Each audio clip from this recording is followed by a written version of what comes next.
와, 이거 그래서 그때 진짜 다들 난리였죠. 이제 야, 이게 말이 되냐, 이런 시총 8위였던 애가 시총 8위였던 애가 이게 말이 되냐. 근데 말이 됐네요. 이제 메커니즘들은 다 설명드렸고, 이제 루나, UST, 뭐 네. 스테이블 코인, 알고리즘 스테이블 코인 메커니즘과 이제 UST와 어쨌든 루나의 수요를 높이기 위한 이제 앵커 프로토콜의 등장. 그래서 앵커 프로토콜은 어쨌든 루나도 대출자에게 이제 맡기게끔 했고, 맡기면 또 묶이잖아요. 네. 맡기게끔 했고, 또 UST도 묶이게 한 거죠. 예금을 하게 됐으니까 이자를 준다 하면서. 다 그래서 묶이면 뭐 둘 다 묶이면 이게 잘 될 때는 계속 너무 묶이면서 좋지. 쌍방으로 둘 다 같이 올라가죠. 가치가 올라가죠. 그렇지. 뭐 UST는 가치가 폐기이니까 그냥 계속 사람들이 달러를 갖든 뭐든 이제 돈을 갖고 UST를 살려 했을 그쵸, 거고, 그쵸. 맡기면 돈을 더 주니까. UST량이 늘겠죠, 사용량이. 그쵸. 그리고 이제 루나도 계속 이제 어쨌든 UST가 시장에 많아진다는 것은 알고리즘적으로 UST가 발행하려면 루나가 계속 필요한 소각돼야 돼요. 거잖아. 네. 루나의 유통량은 줄면서 루나가 또 같이 오를 수밖에 없어요. 그쵸. 근데 루나도 계속 비루나를 대출을 하려면 또 비루나를 박아야 돼. 그러니까 계속 루나의 가격이 또 올라가는 거야, 네. 어떻게 보면. 그렇게 쌍두마차 이제 UST의 이제 시총이 계속 높아지고 네. 루나의 시총도 계속 높아지는 네. 어떻게 보면은 시기가 있었어요. 그게 2022년 거의 4월, 5월이 정점을 달하게 되는 순간까지 왔었습니다. 네. 암호화폐에서 8위를 하는 그런 뭔가 정말 위상이어서, 그 당시에는 되게 이제 루나틱이라는 뭔가 생태계 커뮤니티 멤버들도 생겼고, 정말 루나를 찬양하는 약간 그런. 근데 되게 정말 주변에 암호화폐를 잘 모르시는 분도 그냥 이자 많이 준다니까 안전하다, 이게 뭐 되게 높다 이래서 네. 그냥 많이들 하셨어요. 예, 여기 예치를. 앵커 프로토콜에. 이제 왜 루나가 그러면 확 갑자기 이제 꺾였는지를 이제 말씀을 드리면, 이제 갑자기 누군가가 수천억 단위의 UST를 팔기 시작합니다, 시장에서. 그 전에 이미 사놓은 거네, 어떻게 보면. 어떻게 보면 UST를 갖고 있었죠. 네. 천억 원, 혹은 몇 천억 원 정도의 규모가 UST가 뭐 다이라든지 이제 뭐 아니면 USDT라든지 USDC로 계속 이제 교환이 됩니다. 네. 그럼 UST를 사실 판 거거든요. 그치. 다른 걸로 바뀐 거고. 그럼 UST가 가격이 엄청 떨어지겠죠. 그쵸. 이제 얘의 이제 수요가 준 거니까. 그러면 이제 갑자기 시장에 얘가 매물로 나온 거고, 네. 팔린 거고, 그러면 이제 가격이 갑자기 이제 큰 물량이 팔리기 시작하면서 갑자기 쿵 떨어져요. 네. 쿵 떨어지는데, 이제 알고리즘이 작용해가지고 올려야 그쵸. 되는데. 그래서 그때 이제 1달러를 유지를 못하고 갑자기 1달러의 패킹이 깨집니다. 네. 0.98, 0.95 막 이렇게 네. 내려가요. 그러면 이제 알고리즘이 계속 동작하면서 얘를 빨리 다시 1달러로 회복해야 되잖아요. 그게 정상이죠. 네. 그래서 이제 루나를 발행을 해서 이제 네. USD를 사가지고 네. 이게 가격이 올라가야 되는데, 그렇죠. 이게 바로 안 올라갑니다. 막 하루 늦어져. 왜 안 되지? 뭔가 이제 규모가 커져가지고 그런 건지, 네. 아니면 엄청나게 큰 USD를 팔아서 그런지는 모르지만, 네. 이제 가격이 빨리 정상화가 안 됩니다. 네. 근데 사람들이 이제 갑자기 이제 겁을 이제 먹죠. USD 홀더들이. 이게 뭐지? 이거 1달러로 무조건 패깅이 돼야 되는 건데, 이게 갑자기 패깅 안 될 수도 있나? 0.95달러면 5%가 움직인 거거든요. 그쵸. 그러면 어떻게 보면은 큰 자산을 여기에 안전하다 생각해서 맡겼었던 분들도 내 눈앞에 자산이 5%가 없어진 거잖아, 당장. 없어질 수도 그쵸. 없어질 수 있다 보니까 그럼 빠르게 이제 UST 이거 맡겨두면 안 되나? 라는 이제 공포감이 들 수 있죠. 그러면 이제 뱅크런 같이. 그쵸. 신뢰가 깨질 수 있죠. 네. 근데 이제 어찌됐든 막 그 다음날 한 번은 이제 회복은 하는데, 네. 다시 1달러 부근으로. 네. 근데 또 큰 돈이 이제 UST가 또 한 번 팔리게 됩니다. 간만 본 거구나, 그날은. 그래, 예, 한 번 간보는 시도가 한 번 있었고, 네.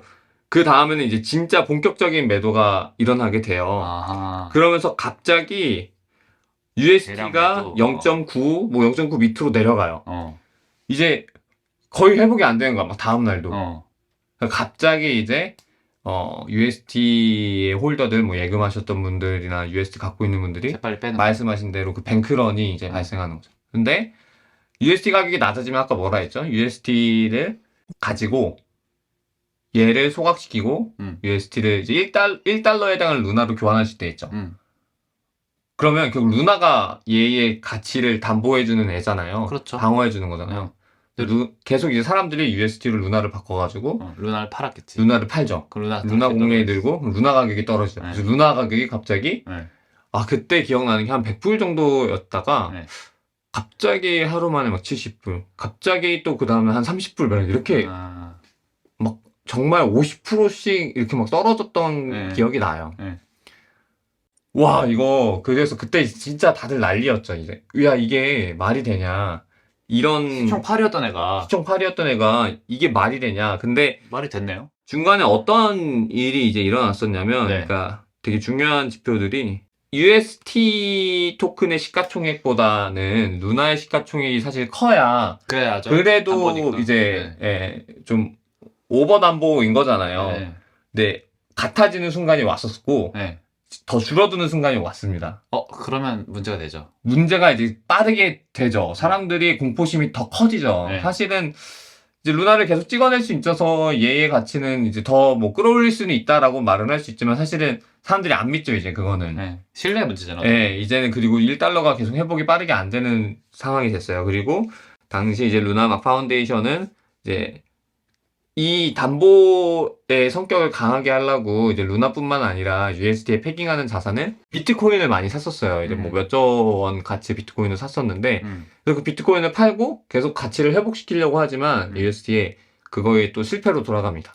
그러니까 루나나 비트코인이나 둘 다 안 좋았네. 비트코인은 훨씬 튼튼하긴 하지만 네. 어떻게 보면 말씀하신 대로 변동자산이잖아요. 그렇죠. 루나는 진짜 뭐가 얘의 이제 근본이냐를 따지면 얘의 수익이어야 했었는데, 네. 근데 당시 루나가 벌어들이는 그 아까 제가 말한 수수료 수익 있잖아요. 이제 데이터를 좀 뒤져보면은 그때 제 기억으로는 한 3년 동안 거의 일정했습니다. 증가하지 않았다. 네, 수수료 수익이 일정했는데, 그러니까 막 큰 힘으로 늘어난 게 아닌 게 이 이익으로 얘의 시가총액은 가치가 굉장히 고평가된 걸로 나왔어요. 버는 돈보다는 돈보다는. 가치가 너무 고평가되어 있는 수준이었다. 그렇죠. 이제 앵커 프로토콜에서는 어떠한 현상이 일어나냐? 5월 7, 8일. 뭐 안 됐겠죠, 뭐. 이제 예금이 급격하게 줍니다. 그 그렇죠. 현금화를 해야 당시에 몇 조, 1조 이상이 예금됐던 게 이제 급격하게 이제 예금이 다 빠져나가기 시작하고 이제 대출 규모도 급격하게 이제 줄어들기 시작합니다. 그래서 막 하루 만에 한 반 정도가 이제 없어지는 막 그런 현상이 발생하고요. 그러면서 이제 모두가 어쨌든 결과는 다 알잖아요. 루나의 가격은 정말 거래소들이 이제는 보다가 영해수됐고 이제 상장 폐지시켰고 계속 루나의 유통량이 무한으로 계속 이제 발생이 막 거의 무한에 가깝게 발행이 되면서 USD 가격을 살려보려 했지만 결국 살리진 못했고 USD는 정말 한 0.3불, 뭐 0. 막 그 밑까지 내려가다가 정말 1달러와는 먼 가격이 됐었고요. 그 담보 자산으로 했던 애들이 이제 변동 자산이었다 보니까 고정적으로 잡아주는 그게 없었다. 근데 USDT나 USDC는 그래도 정말 1달러라는 고정 자산이 있잖아요. 얘를 맡기고 1 USDT를 받아내는 거니까 얘는 어떻게 보면은 담보가 고정인데 그렇죠.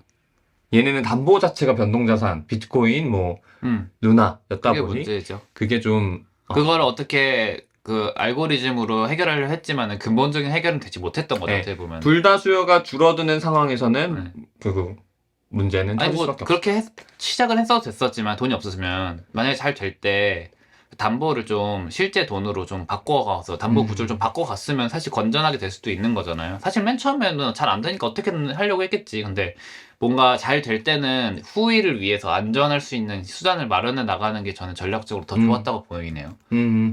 첨언을 하고 싶은 게 이게 알기 어렵다. 그리고 잘 모르는 사람들이 이제 피해를 본다 했는데 그 잘 모르는 사람들의 무지를 탓할 수는 없다고 생각해요, 저는. 왜냐면은 이건 사실 어떻게 보면 약탈적인 대출? 약탈적인 뭐 피해를 준 걸 수도 있는 거거든요. 왜냐면은 당장 돈이 없는 사람들인데 이자율을 많이 준다고 하면은 혹할 수밖에 없는 거거든. 근데 그거를 그 사람들이 무지해서 그렇다라고 말하기에는 저는 그거를 방어해 줄 수 있는 수단이 필요하다고 자꾸 생각될 수밖에 없어요. 네, 맞습니다.